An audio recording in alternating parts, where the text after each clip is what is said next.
ঘড়িতে তখন রাত 8:30।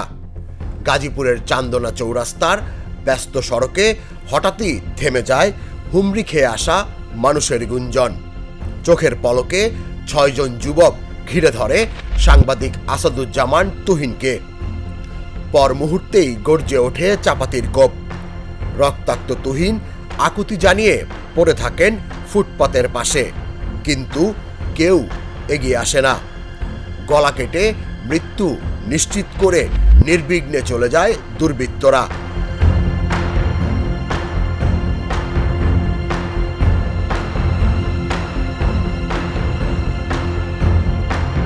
তুহিন ছিলেন দৈনিক প্রতিদিনের কাগজের গাজীপুর প্রতিনিধি। গেল সপ্তাহে তিনি একটি প্রতিবেদন করেছিলেন স্থানীয় এক ক্ষমতাধর রাজনৈতিক নেতার ভূমি দখল আর সন্ত্রাসী কর্মকাণ্ডের চাঞ্চল্যকর তথ্যসহ। আর ঠিক তার পরদিনই খুন হলেন তিনি।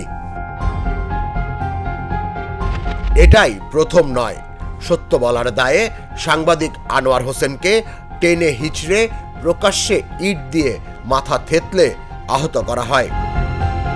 মনিরুজ্জামান, জাহাঙ্গীর মাহমুদ, তানজিল হাসান তামিম, স্বপন কুমার ভদ্র, এমন নিহত সাংবাদিকদের তালিকা শুধু বেড়েই চলেছে।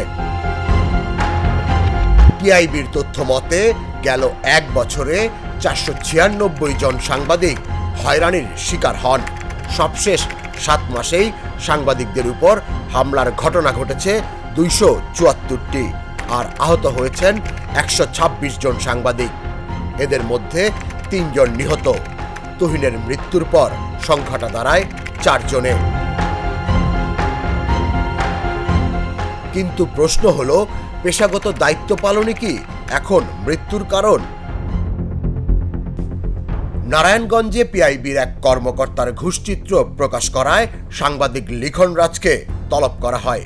পুলিশের পক্ষ থেকে বলা হয় তথ্য সংগ্রহের উৎস যাচাই করতে হবে।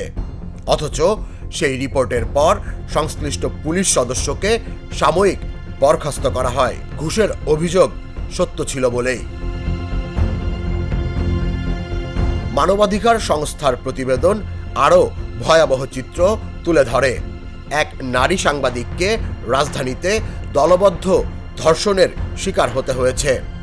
পেশাগত দায়িত্ব পালন করতে গিয়ে লাঞ্ছনা, মামলা, হুমকি আর প্রাণনাশের ভয়ে সাংবাদিকতা পেশাটাই যেন পরিণত হয়েছে এক বদ্ধভূমিতে।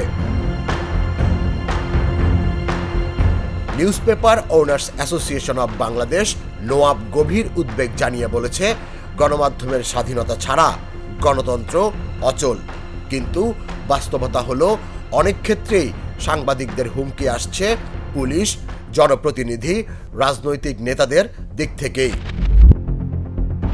এ যেন নিছক কোনো অপরাধ কাহিনী নয়, এ হলো সাংবাদিকদের রক্তে লেখা এক বাস্তব থ্রিলার। সত্য প্রকাশের চেষ্টা করলেই নেমে আসছে মৃত্যু, তলব আর নির্যাতনের ছায়া। আর তাই প্রশ্ন উঠছে, সাংবাদিকতা কি এখন আত্মাহুতি দেওয়ার পেশা হয়ে গেছে? আর সাংবাদিকরা, তারা কি শুধু এক একটা টার্গেট মাত্র? তুষার ইসলাম, জাগো নিউজ, ঢাকা।